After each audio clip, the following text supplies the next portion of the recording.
Bom, até já que você entrou nesse assunto, o que é essa tal taxação, né? Porque o burburinho vem tudo, vou ser cobrado. O brasileiro já está um pouco assustado com essa situação.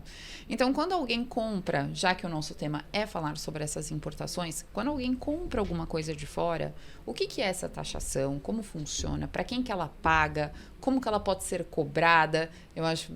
Vamos buscar a base, né? Uhum. Eu acho que é mais importante para a gente começar a entrar no nosso assunto. Tá, eu acho que a gente precisa separar dois temas aqui. Quando começou há 20 dias, um mês, ganhar mais força esse tema, com a questão das medidas, do pacote de medidas do Ministro da Fazenda, etc., começou a se discutir a isenção dos imposto até os $50. Tá. E o que é essa isenção? Essa isenção, ela de fato, ela existe.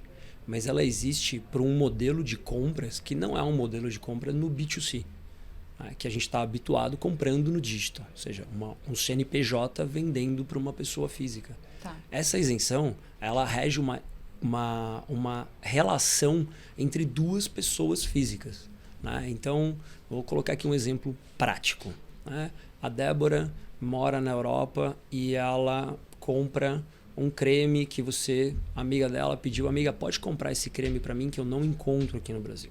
A Débora vai numa loja de cosmético na França, compra esse produto, ela vai num correio ou ela vai numa courier, seja qual for, posta isso do CPF dela, mandando para o seu CPF num valor até $50. Isso se caracteriza isenção no pagamento de imposto.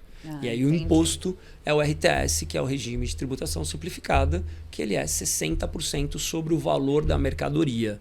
Mas mais do que o valor da mercadoria, incluindo frete e seguro, que aí é o que a gente chama do valor aduaneiro nesse processo de importação. Essa é a discussão da isenção do até $50. Tirar ou não tirar.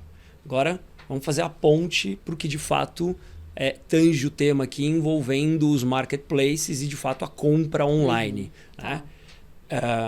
Quando você fala de processo de compra online, no que a gente chama de cross-border de D2C, existe uma instrução normativa que ela é muito clara. É a IN 1737, que foi a última atualização dela foi editada em setembro de 2017. Tem uma discussão pairando dentro de um grupo de trabalho dentro do Procomex, que envolve Receita Federal e etc., para como justamente a gente melhorar essa instrução normativa para dar mais clareza. Mas nessa instrução normativa, ela diz que qualquer produto importado por uma pessoa física, desde $0,01 até $3.000, aí as pessoas me perguntam, Rafael, $3.000? Pouquíssimos brasileiros sabem que a gente pode comprar um produto de um vendedor estrangeiro num valor de até $3.000, sem que eu precise ter um processo de importação formal, ou seja, usando um agente aduaneiro. Eu posso, no meu CPF, até $3.000. Aquelas, né? Já me interessei. Como que faz isso? E vou além, você tem um limite de $100.000 no ano para você trazer no seu CPF. Entendi. Quando essa discussão começou, em rodas de amigos, almoços, jantares e bares, eu comecei a ouvir várias coisas. E eu falei, realmente, existe um profundo desconhecimento, não só do vendedor, mas principalmente de nós compradores, consumidores. Então é até $3.000, limitado a $100.000 no ano no meu CPF. Isso tributado 60%. Tá? E qual é a polêmica por trás disso? Para você comprar num marketplace ou de uma marca que está vendendo, você compra e traz para o Brasil, você tem dois modais de entrega. O modal que a gente chama modal postal, que é via correio. E não é somente Correio Brasileiro. Correio Brasileiro é um deles, que tem um programa chamado Packet, que foi lançado também recente, é jovem, foi em 2018 que o Packet foi lançado. E você tem o Priming, que é um outro programa da UPU, que é a União Postal Universal, que rege todos os correios do mundo inteiro. Tá. Esse é um modal. O modal Courier, que eu estou falando de DHL, FedEx, UPS, é outra forma de eu trazer. O que diferencia uma e a outra? Ou que, pela instrução normativa, deveria diferenciar? Uma única coisa. As duas taxam 60% sobre o valor aduaneiro. E valor aduaneiro, custo do produto, frete mais imposto, mais seguro dessa carga. Você aplica os 60% em cima disso. Ambas. O correio, modal postal, tem uma exceção, que é o ICMS. Então você não paga ainda a alíquota de ICMS de 18%, com exceção de 2 estados. Então, se a Débora mora em Minas Gerais e ela comprou alguma coisa num marketplace e ela trouxe via modal postal, ali ela deveria ser taxada em 60% mais 18%. A Bruna, se ela mora em São Paulo, ela só vai pagar os 60%. Por quê? Os únicos 2 estados que cobram ICMS é Minas Gerais e Rio Grande do Sul. Isso é postal. Courier não tem nenhuma exceção. É 60% sobre o valor CIF, sobre o valor aduaneiro, mais o ICMS. Não tem exceção. Uma dúvida, esse 60% rege da mesma forma para qualquer outro país do mundo ou não? Outros lugares diferentes, Brasil a gente paga mais. Uma regra Brasil, né? Quando a gente fala de União Europeia, é uma regra um pouquinho mais comum. Tá. Ela é mais comum entre os países. Tá. Quando a gente fala de América Latina, aí sim você entra, cada país tem a sua regra. E inclusive tem países que essa é uma discussão, acho que essa é a discussão legal, né? De como incentivar esse consumo e também trazer mais benefício e abrir mercado no comércio eletrônico. Colômbia, por exemplo, tem um de minimis, uma isenção no B2C de até $300. Estados Unidos, $800. Austrália, acho que também, né? A Austrália também tem. Outros países, se eu não me engano, Uruguai não tem uma isenção por valor, mas você pode, até a sua 5ª compra, então você pode fazer 5 compras, até a 5ª você tem isenção. A partir da 6ª em diante, você paga o imposto e é um imposto progressivo conforme volume e quantidade de compras que você faz. Ou seja, tem um incentivo. Vira uma organização financeira da compra, né? Porque você começa a se organizar como você vai comprar 5 vezes e também a tabela progressiva. Agora, como, assim, sabemos agora o que são as taxas, né? O que é exatamente essa taxação, como que ela funciona. Onde que nasce, então, esse problema dessa vez? Lembrando que brasileiro costuma ter memória curta. Essa discussão não é de agora, já vem de antes. Inclusive, no governo anterior, o governo foi bem criticado, também quando queria... Só que aí as justificativas eram outras, né? A gente até conversava um pouco isso sobre os bastidores. Mas onde que surge? Por que isso nasce agora? Por que o governo atual tem interesse nessa taxação? Bom, por que do interesse na taxação? Interesse... fato financeiro, arrecadação. E o que eu acho, como qualquer país. Como qualquer país, e é válido.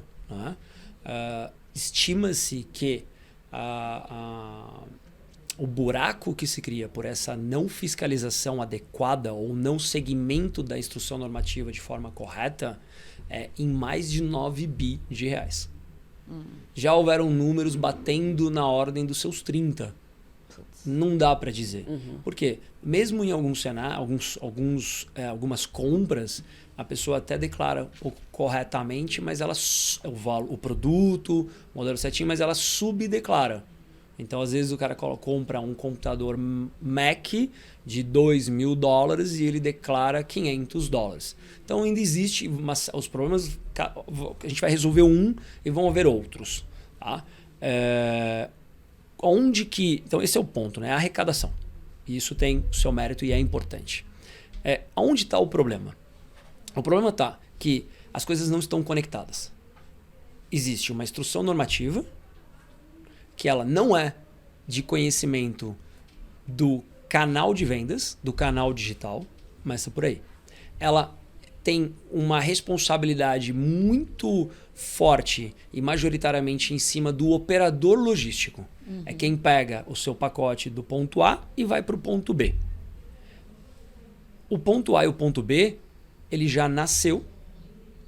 Do ponto A, ele já nasceu e ele vai morrer no ponto B. As pontas não estão interligadas. E o que eu quero dizer com as pontas? É o quem vende, porque o pacote, a venda já nasceu. O operador logístico, ele só pega aquele pacote. Ele não tem nenhuma responsabilidade pela informação que contém na etiqueta que acompanha esse produto, numa invoice que deveria, e ele também não tem nenhum tipo de fiscalização e obrigação expressa na instrução normativa de fiscalizar. Bate aqui, o marketplace já vendeu, já arrecadou o dinheiro, bate aqui, a Receita Federal tem a obrigação de fazer essa fiscalização. Quando é no modal courier, o sistema funciona muito bem. Toda a declaração via as couriers estão interligadas, tem um processo e tecnológico que suporta isso. Quando vem via correio, é um processo mais manual, uma fiscalização mais visual, manual, não é sistêmica. Os volumes aumentaram muito. A Receita Federal, ano a ano, vem reduzindo sua verba, reduzindo a quantidade de pessoas e os pacotes aumentando, então está numa curva inversa. Ele não tem condição de fiscalizar. O Correio também não tem um sistema que dá a condição dela fiscalizar. É isso. Então, o problema, ele está nas pontas.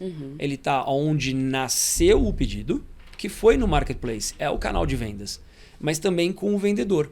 E é aí onde a gente vem discutindo muito como ligar todas essas pontas que não se conversam.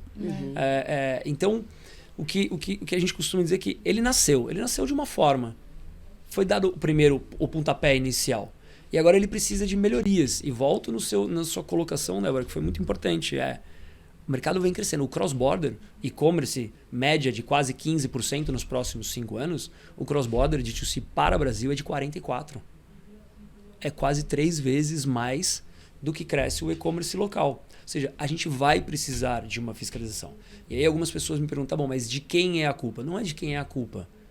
É de quem tem que ser envolvido para que de fato se encontre uma solução e não vai fugir de uma solução tecnológica para resolver isso.